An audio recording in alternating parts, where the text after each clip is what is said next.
Hola, ¿cómo están? Bienvenidos al portal del Villega. Les recuerdo que los que no lo vieron, que ya está en el portal disponible la entrevista que hicimos con Nicolás Fuster, un geólogo chileno que ha pasado por los más importantes puestos de la minería mundial y que conversó conmigo sobre la industria del cobre, qué viene con el cobre, qué pasa con el cobre, etc. Y ahora entramos rápidamente en materia. La ENAP anunció el despido de 350 personas. ENAP es una empresa que desde hace mucho tiempo se sabe que está literalmente quebrada. Es una empresa que ha funcionado como feudo de varios partidos políticos de izquierda y de otros sectores también probablemente cuando están en el gobierno. Y a lo largo de los años, régimen tras régimen, se han ido acumulando capas tras capas de funcionarios que, por supuesto, como funcionarios públicos, en algún grado son inamovibles aparentemente o lo que sea, o se quedan ahí de alguna manera. El hecho es que echaron a 350 personas y el señor gerente general, el señor Rocatagliata, dijo había que reducir el número de, fíjense lo que dice, líneas jerárquicas, principalmente directivo y jefatura, que es el tipo de lugar a donde van a dar los apitutados. Los apitutados no piden que les den un casco de color salmón para ir con una pala a hacer un hoyo.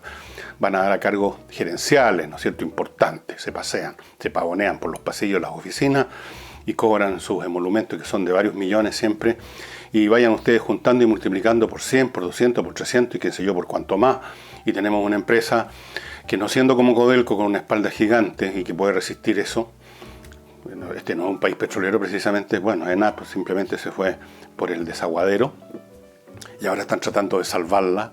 Yo no sé si será a tiempo, porque las pérdidas del último trimestre que se ha medido son de 152 millones de dólares, vayan multiplicando eso por 4 para calcular cuánto es al año, más o menos lo que pierde ENAP, Empresa Nacional del Petróleo, que más bien debería ser Empresa Nacional del Pituto. Esa es ENAP.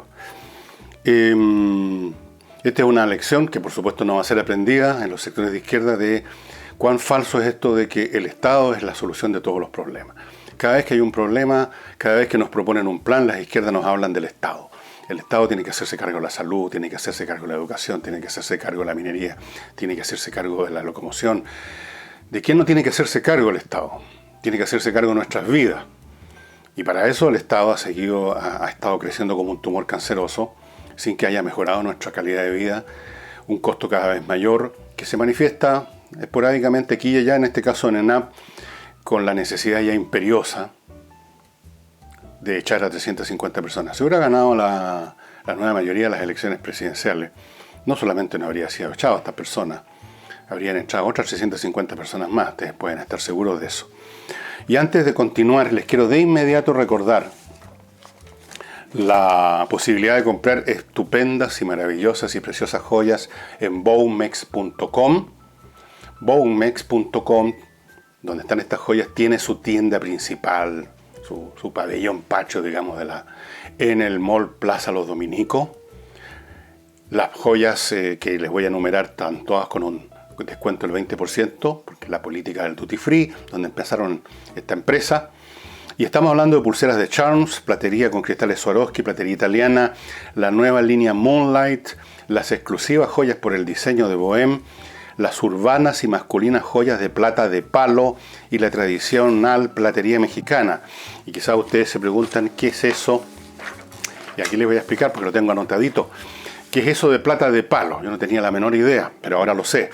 Es un concepto, más que, no es un mineral, es un concepto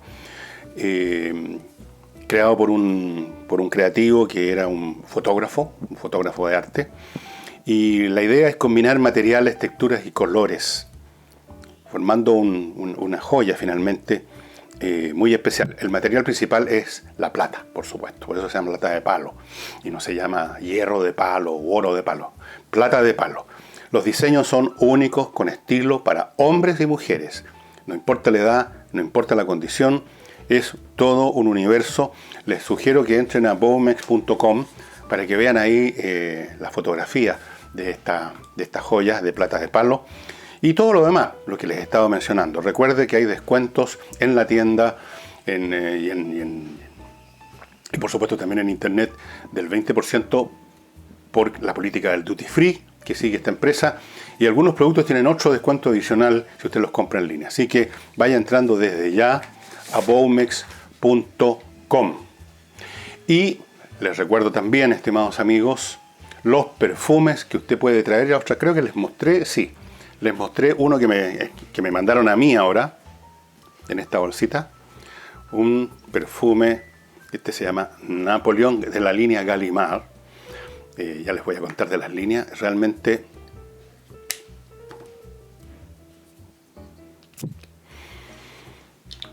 muy rico, realmente muy rico. Bueno, son compatriotas nuestros que están en la zona perfumera de Francia, el sur de Francia, específicamente en Grasse, y que distribuyen en Chile 3 líneas de perfume. Este, por ejemplo, pertenece a la línea Maison Gallimard, está también Maison Molinard y Maison Mikaïev. La zona perfumera se llama porque ahí hay una agricultura, una floricultura que tiene siglos de cuidado, de intensivo, de una cosa muy francesa. Y por tanto muchas empresas perfumeras están situadas ahí, casi todas, las más importantes. Así que usted tiene la posibilidad de comprar en línea en monparfum.cl. Monparfum se escribe así, pero se pronuncia Monparfum. Y no tenga miedo de que si compra se va a demorar mucho porque viene de Francia, no. Hay una bodega en Chile donde ya hay un stock de estos perfumes, así que le va a llegar de inmediato, no hay costos especiales, adicionales, nada. Monparfum.cl, realmente deliciosos perfumes para hombres y mujeres. ¿Está claro? Monparfum.cl. Algún día, algún sábado cultural, voy a hablarles de estas industrias que hay en Francia que tienen siglos de duración, tradiciones, desde luego el vino, la mostaza, la perfumería, qué sé yo. Ya les voy a contar de eso, pero ahora sigo con los temas que me corresponden. En App ya les conté, 350 personas afuera, prácticamente la gran mayoría eran de eso que Roca Tagliata llamó las líneas jerárquicas, o sea, los apitutados de cuello y corbata.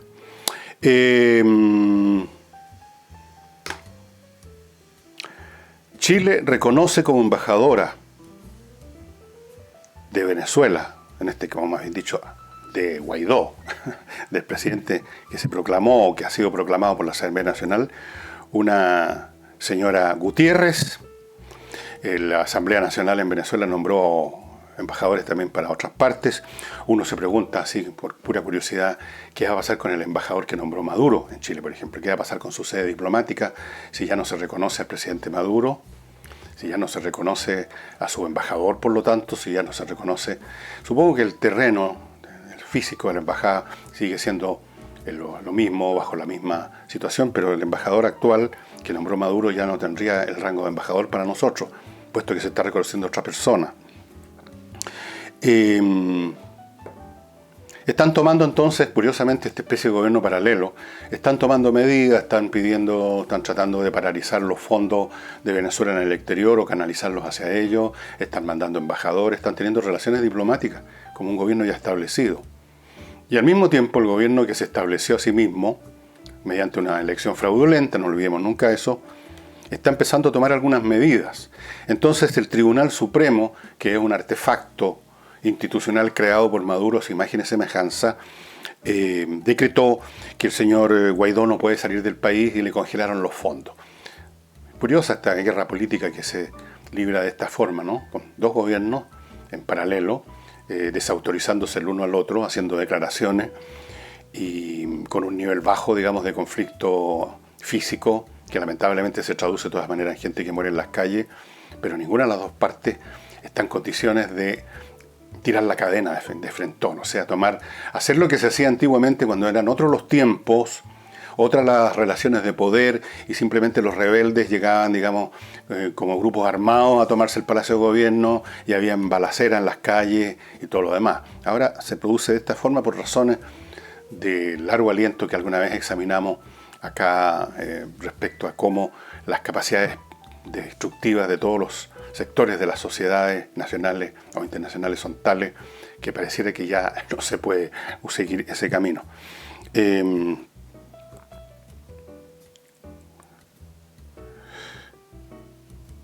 La cuestión es ¿Qué va a pasar con las Fuerzas Armadas venezolanas? Lo hemos conversado acá muchas veces, todo el mundo sabe que esa es la clave de la situación. Y yo estuve tratando de averiguar un poco más sobre la composición de las Fuerzas Armadas ayer.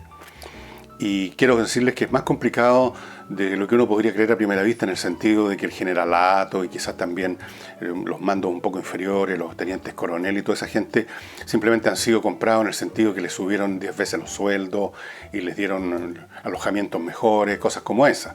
Uno se imagina eso, pero mucho más.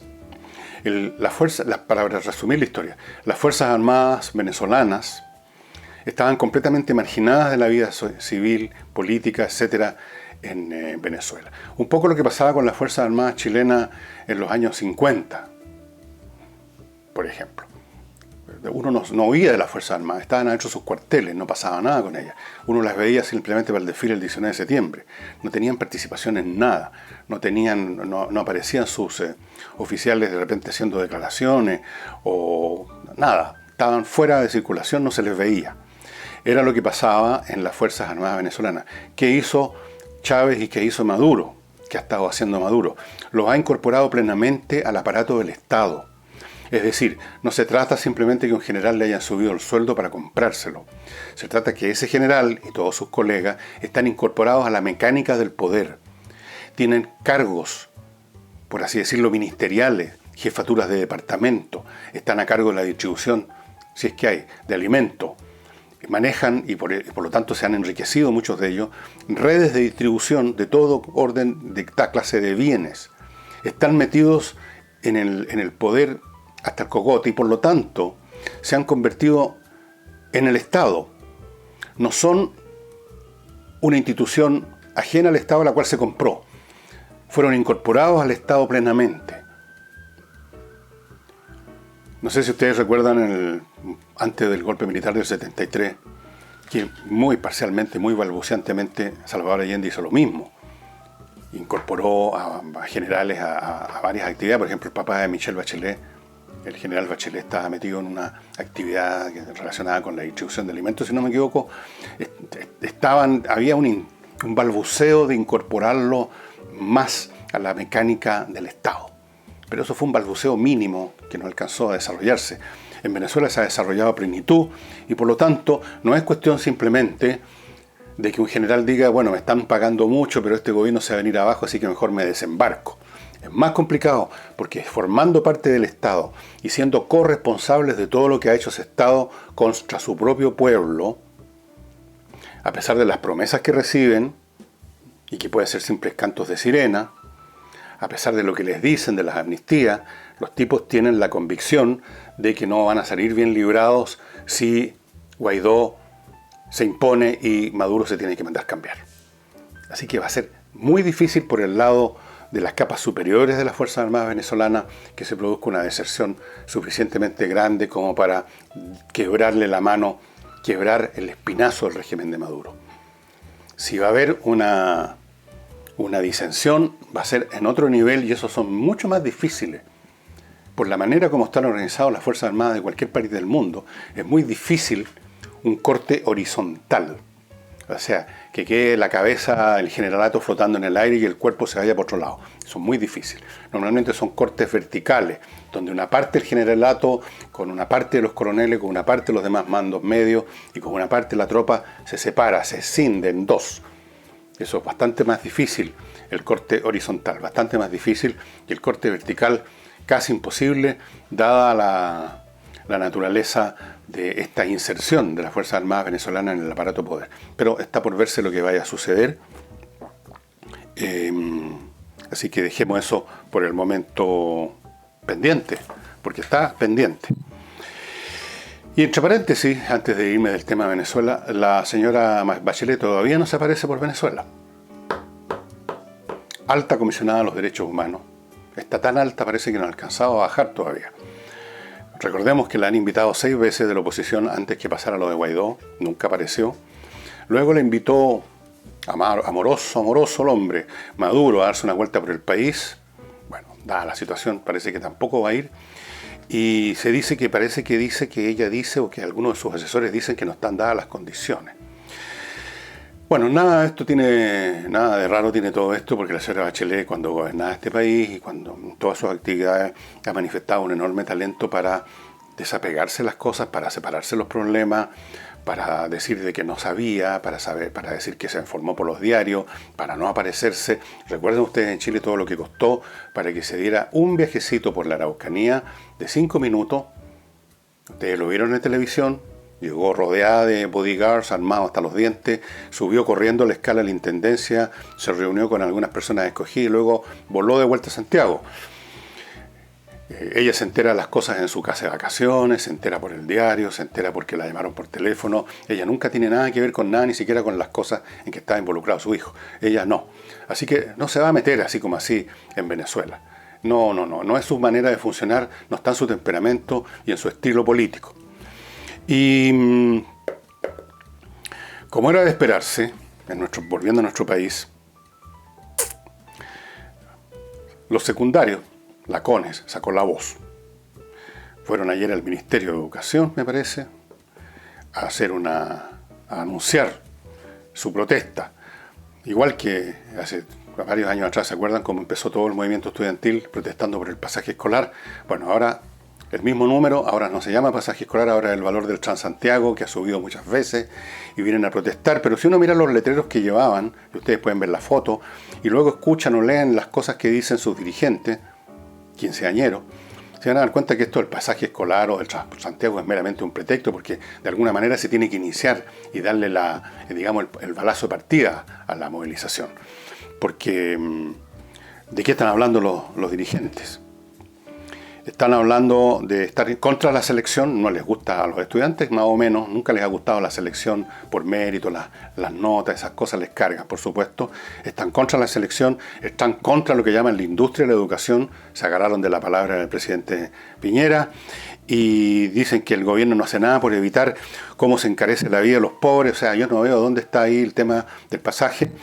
Estos son todos temas políticos. Luego anunciaron, prepárense para el 2019, que no los dejaremos gobernar tranquilos. ¿Qué tiene que ver eso con el pasaje a través del Transantiago? Nada. Este es un año de movilizaciones, anunciaron. Es decir, lo del pasaje del Transantiago es un puro pretexto. Este es un movimiento como el anterior, como el de los pingüinos, como todos los movimientos estudiantiles, gatillado desde arriba, normalmente por el Partido Comunista u otras organizaciones políticas de ese sector. Tienen ellos capturados hace rato a los dirigentes estudiantiles de estos movimientos, estos niñitos de 14, 15, 16 años, ya les lavaron el cerebro, son todos comunistas, no tienen ni idea del asunto, no han leído ni medio libro en su vida, pero se declaran comunistas, se profesan comunistas, se sienten parte de esa religión, han adquirido una identidad y creen que están iniciando carreras políticas. O sea, todo brilla, todo es maravilloso y arrastran a los demás. Y ya podemos esperar un año con marchas, tumulto en las calles, tacos, tomas de colegio, saqueo de los colegios, vandalismo del colegio y el gobierno sin hacer nada. Por eso que las organizaciones de izquierda, cuando quieren ya finalmente lanzar un torpedo contra un gobierno, usan a los estudiantes, porque a los niños no se los puede tocar, no tienen ninguna sanción. No hay ni siquiera sanciones que no tienen nada de físico, como por ejemplo la expulsión, la suspensión. No hay sanciones cuando se descubre quienes han robado bienes de los colegios o de las universidades. Tampoco hay sanción contra quienes han destruido los bienes de esos colegios o universidades. No hay ni una sanción, hay total impunidad porque son niños idealistas. Entonces los gobiernos quedan de brazos cruzados, quedan en la completa impotencia y la política queda reducida a lo que declaren estos niñitos de 15 años. Manejados desde arriba, por supuesto. Ya ven ustedes que la oposición, con sus múltiples cabezas, porque es como una hidra, tiene cabezas que parecen más moderadas, tiene otras cabezas que podrían estar apoyando un proyecto del gobierno, tienen otras que están a fondo contra el gobierno, tienen muchas expresiones. Ellos decidieron utilizar y destruir este gobierno desde el principio al fin y están usando todos los medios, han usado todos los medios. Llamados a declarar en comisiones, negarse a apoyar ciertos proyectos, comisiones que no se reúnen y no hay quórum para que escuchar a los funcionarios de gobierno, y ahora finalmente deciden el torpedo más importante de todo, disparar a la línea de flotación, el torpedo del movimiento estudiantil. Y ahí vamos a tener de nuevo estos niñitos de 15 años que quieren hacer, que tienen una enorme arrogancia y vanidad, no saben nada, pero creen que lo saben todo y que vienen a salvar Chile, la galaxia, y que además están pensando, mirando de reojo, la posibilidad de hacer una carrerita política. Y tenemos detrás a los corderitos que van a seguirlo, y tenemos a los papás que no se atreven a controlar a sus hijos o no quieren controlarlo, porque hay algunos papás que les avivan la cueca, porque proyectan en ellos lo que ellos no hicieron en los años que les tocó a ellos ser escolares, en la época de Pinochet. Entonces les avivan la cueca a los hijos. Y vamos a tener los mismos espectáculos que vimos hace 2, 3, 4, 5 años atrás. Y vamos a ver el mismo al gobierno en la misma actitud de los demás gobiernos atrás, cruzado de brazos. No se van a atrever a tomar ni la más mínima sanción. Van a ladrar, van a hacer amenazas, van a lo mejor de repente impedir que haya alguna manifestación, no van a dar permiso para una marcha, pero se van a quedar en eso. No pueden hacer otra cosa. Ayer me llamó, cosa que rara vez yo recibo telefonazo, pero esta vez una persona que de algún modo consiguió mi teléfono, me llamó, se presentó y me dijo, a propósito de esto, conversamos de varias cosas, que no podía haber recibido un mejor regalo José Antonio Kast que este anuncio del año de las movilizaciones. Entonces le pedí, me imaginé para dónde iba, pero de todas formas le pedí que me explicara, que elaborara sobre eso, y me dijo que en este clima que van a generar estos estudiantes y que por supuesto no va a ser controlado por el gobierno, se va a fortificar la convicción de muchísimos chilenos cada vez más, me decía él, de que con estos gobiernos blandengue, moderados, cobardones, vacilantes, siempre mirando, poniéndole ojitos al progresismo, que con gobiernos así este país se va a seguir desfondando y la revolución que se inició con la señora Bachelet va a seguir su curso, como yo advertí que iba a suceder, que este gobierno era un hipo nada más, una breve interrupción de un proceso. Y por lo tanto me dijo se van a dar las condiciones psicológicas y políticas para que la candidatura de un José Antonio Kast, que es más duro, que es más decidido a imponer la ley y el orden, adquiera más adherentes. Y no deja de tener razón, porque si uno examina lo que ha sucedido en otras partes, nos encontramos con el mismo modelo, que llega un momento que empiezan entonces a adquirir mucho más fuerza eso que la prensa ahora, con esta obsecuencia con que ha adquirido la prensa últimamente en todas partes del mundo y especialmente en Chile, una obsecuencia nacida de la cobardía, por supuesto, del miedo, que llaman la ultraderecha, la ultraderecha. Bueno, llámenla como quieran, ultraderecha, fascismo, reaccionario, golpista. El hecho científico es que cuando empieza a crecer el nivel de anomia en una sociedad, cuando empieza ya a no valer la ley ni el orden, cuando cualquiera se sube arriba del piano a zapatear encima de él, cuando niños de 15 años pretenden gobernar un país, cuando el delito avanza sin límites por todos lados, cuando la violencia impera, cuando los profesores son sacados a patadas de la sala de clase o se les asalta en un pasillo, cuando los colegios son saqueados y vandalizados, como si llegaran las hordas germánicas a la invasión del Imperio Romano. Cuando empiezan a suceder esas cosas, la gente común y corriente, eso que el señor Gutiérrez, el Partido Comunista, llamaría a los fascistas pobres, empiezan a pensar de que se requiere otro tipo de conducción. Y se empiezan a generar las condiciones políticas y psicológicas para candidatos, para figuras políticas de un poco más musculatura, un poco más recios, un poco más decididos, a imponer, es la palabra que corresponde a esta altura, el orden. Eso es lo que sucede. Así es que ya hay otros factores, creo yo, que están jugando a favor de José Antonio Kast. Ya hay mucha gente que, con o sin movimiento estudiantil, consideran que este gobierno ha sido de una blandura y de una vacilación y de una... insoportable. Ahora he estado viendo sectores que reclaman de que el gobierno está disponible para seguir las políticas tributarias de la izquierda, en vez de bajar impuestos, subirlos nuevamente. Entonces, se están dando todas las condiciones para que una candidatura que de frentón está decidida a restablecer lo que podríamos llamar el orden normal del país. Un orden normal significa los estudiantes van a estudiar, los trabajadores trabajan, los empresarios hacen empresas y las cosas funcionan dentro de la ley. Y cuando hay huelgas, las huelgas se producen dentro del formato de la ley, sin violencia, sin toma, sin saqueo, sin ataque, sin amenaza. Esa es la normalidad en un país. A menos que ya creamos que la normalidad es lo que estamos viviendo ahora, que nos parezca que todo esto enriquece la cultura de una nación. Pues yo escuchaba esa frase, que se enriquece, como que la diversidad, el conflicto. Bueno, hay mucha gente que no piensa así, yo no pienso así. He visto lo suficiente para saber a dónde lleva realmente el conflicto y a dónde lleva realmente eso que llaman la diversidad. Lleva al despelote, lleva a la ruina, lleva al desorden, lleva al fracaso. Las personas que incluso uno los conoce personalmente, esta gente que uno desde cabro los ha escuchado con ese discurso, el let it be, y dejemos ser, y sigamos así, y hagamos lo que nos parezca, seamos libres. Esos terminan siendo unos pobres y tristes hueones fracasados. Bueno, es mi experiencia por lo que yo he visto. No tienen ni una disciplina, no son capaces de levantarse temprano para ir a trabajar, no son capaces de mantenerse al día en sus profesiones, si es que llegan a recibirse de alguna, y pasan la vida pateando piedra y culpando al mundo de que no les dieron la posibilidad de progresar. Y eso es lo que uno ve de la gente que no tiene ni una disciplina y que se cría en esta atmósfera del conflicto, de la diversidad, de salgamos a la calle a gritar por esto, salgamos por lo demás allá, y terminan toda la vida saliendo a la calle nada más, pues no hacen nada más que eso. Y luego de viejos, si llegan a tener hijos, van a aplaudir a sus hijos para que hagan lo mismo. Porque esto es como una plaga, como una enfermedad, como un mal que se transmite generación tras generación. Entonces llega un momento en que las personas que están sanas todavía empiezan a apoyar a los José Antonio Kast. Eso es lo que va a suceder, me dijo este señor, y yo creo que tiene toda la razón.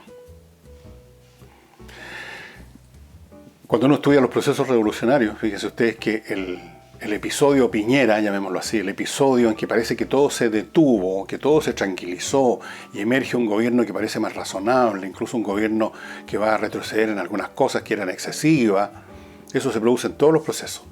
Se produjo en la Unión Soviética también, ¿sabían ustedes?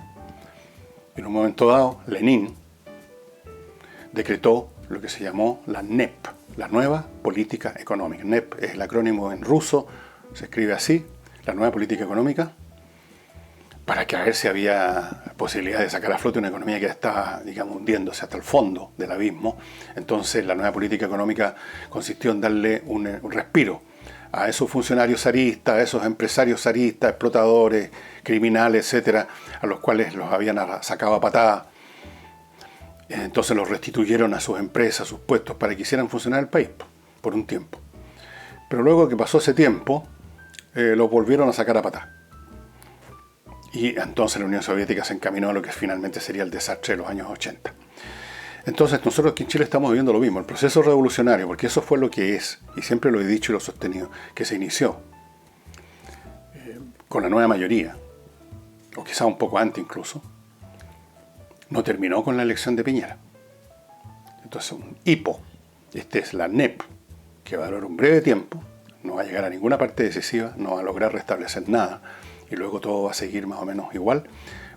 Las cargas psicológicas de una parte muy mayoritaria de la juventud chilena, estos niñitos de 15 años, 16, 20, 25, generación y media, que fue criada, que se crió en la época de la Concertación, mal criada, recibiéndolo todo de parte de los padres, el tablet, el auto, a veces la moto, la bicicleta, la internet, no haga de hacer esfuerzo, copiemos de Wikipedia, saquemos de aquí, copy-paste. Esta generación rabiosa, como pasa con todos los cabros que lo tienen todo y no hayan que hacer, que se aburren con sus vidas. Y tenían que terminar tarde o temprano encontrando un escape a su propia miseria humana, a su propio aburrimiento, a su propia falta de sentido en la revolución, en el Partido Comunista, en el Partido Socialista, en el Frente Amplio. Ahí encontraron refugio, ahí encontraron una camiseta, ahí encontraron un credo, un devocionario, una prédica. Y eso no lo cambia la elección de Piñera. Esas fuerzas psicológicas y demográficas que se pusieron en marcha hace ya años, que se iniciaron cuando niñitos todavía de 4, 5, 6 años no recibieron la educación de vida, las disciplinas de vida. Bueno, toda esa situación maduró y la tenemos ahora expresada en estos jovencitos, quinceañeros, que también quieren hacer sus carreritas políticas y que le anuncian al gobierno que viene un año de movilizaciones otra vez más y que no los van a dejar gobernar tranquilos. Siembra vientos y cosecha tempestades. Y nosotros en Chile estamos cosechando una enorme tempestad sociológica, iniciada en realidad, si quiero ser más preciso, en los años 80. Ahí se sembraron las primeras semillas en un montón de sentidos, y alguna vez, algún sábado, quizás me dedique a tratar de resumir lo que he expresado en varios libros. Uno necesita libros cuando las ideas son muy complejas y tienen muchos elementos, pero voy a tratar de resumirlo en un programa. ¿Qué fue lo que se sembró en esos años? ¿Qué fue lo que se empezó a cosechar en los años 90 y que ahora está floreciendo y madurando como un fruto rozagante? Muchas gracias a las personas que se han seguido matriculando en Patreon, a propósito. Y recuerden que la entrevista con el señor Nicolás Fuster, el geólogo, está disponible en el portal del Villegas. Nos vemos mañana. Muchas gracias.